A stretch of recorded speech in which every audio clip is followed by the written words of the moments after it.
khamsah, arba'ah, salasah, isnin, wahid. Kisah Sirakus. Pada zaman dulu telah ada orang laki-laki yang mendatangi Nabi Isa alaihissalam. Atas kedatangannya itu bermaksud hendak menjadi teman beliau.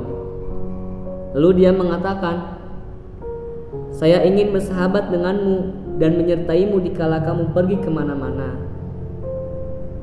Setelah itu Nabi Isa alaihissalam berkata, "Jikalau Anda menginginkan begitu, maka baiklah." Pada suatu hari Nabi Isa pergi dan dia pun ikut bersamanya. Dan dalam bepergiannya itu berjalan di tepi sungai, dan dalam perjalanannya itu telah makan roti 3 potong. Untuk Nabi Isa 1 potong, sedangkan sepotong untuk temannya itu. Dan dikala Nabi Isa alaihissalam pergi ke sungai untuk minum, dan setelah itu kembalilah Nabi Isa ke tempat asalnya tersebut. Ternyata sisa roti yang sepotong itu tiada. Dan bertanyalah Nabi Isa kepada temannya itu, "Siapa yang mengambil sisa roti sepotong tersebut?" Temannya itu lalu menjawabnya, "Saya tak mengetahuinya." Maka beliau berdua meneruskan perjalanan. Dan dalam perjalanan itu beliau berdua melihat seekor rusa dengan kedua anaknya. Lalu rusa tersebut diseru salah satu dari kedua anaknya itu.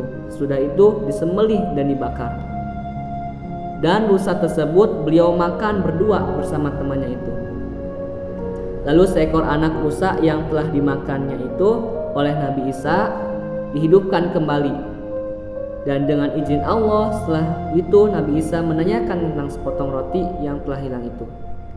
"Demi Allah yang telah memperlihatkan atasmu bukti kekuasaannya itu, karena itu siapakah yang mengambil sepotong roti itu?" Temannya itu pun menjawabnya, "Saya tidak mengetahui." Setelah itu beliau berdua meneruskan perjalanannya lagi, dan sampailah dia di tepian sungai. Dan Nabi Isa alaihissalam menggandeng tangan temannya, lalu mengajak berjalan di atas air hingga ke seberang.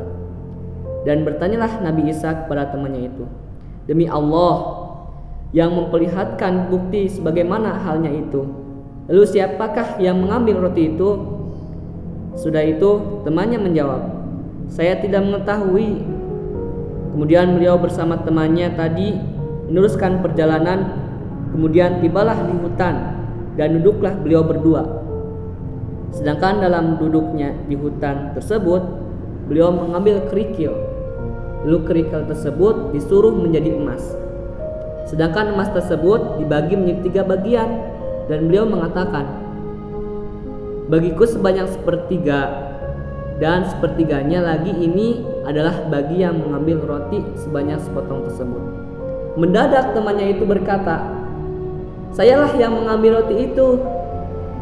Sudah itu Nabi Isa alaihissalam berkata, "Oleh karena itu ambillah seluruh bagian ini."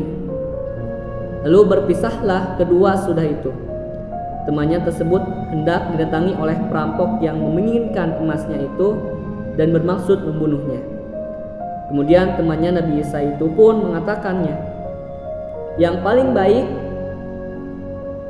bagi kita bagi menjadi 3 bagian." Dan pembagian itu setuju. Dan salah seorang di antara mereka bertiga itu diperintahkan berbelanja ke pasar membeli makanan. Lalu dalam hatinya berkata, "Untuk apa kita membagi harta tersebut? Lebih baik makanan itu kuracuni saja agar keduanya mati. Lalu harta itu kuambil dan kumiliki seluruhnya." Sudah itu niat jahatnya itu diteruskan dan diracunilah pada makanan mereka berdua itu. Dan bagi orang yang tetap berdiam di tempat itu, yakni mereka berdua, mengatakan, "Buat apa kita membagi harta ini? Kan lebih baik kita bunuh saja bila dia datang nanti. Setelah itu harta ini kita bagi menjadi 2 bagian untuk kita berdua." Dan dikala datang dari pasar orang yang disuruhnya berbelanja tadi, langsung saja dia membunuhnya. Kemudian harta tersebut dibagi berdua. Setelah itu mereka berdua memakan makanan yang dibubuhi racun tersebut, dan matilah kedua orang itu. Kemudian tinggallah hartanya itu di tengah-tengah hutan. Dan dikala Nabi Isa alaihissalam berjalan di tengah hutan itu, berjumpalah dengan mayat temannya dulu itu. Lalu beliau berkata kepada para sahabatnya, "Ini adalah sebagai contoh dalam kehidupan dunia, oleh karenanya hendaknya kau waspada kepadanya." Maka selesailah kisah ini. Semoga kita bisa memahaminya hingga bisa kita jadikan bahan pelajaran dan cermin dalam kehidupan kini, yang pada gilirannya kita akan mendapatkan kehidupan dunia ini dengan penuh keselamatan dari berbagai macam mara bahaya dan musibah, dan kita lebih hati-hati pada kenyataan dunia yang mempesona ini. Wallahu a'lam bishawab. Syukron, jangan lupa subscribe and like.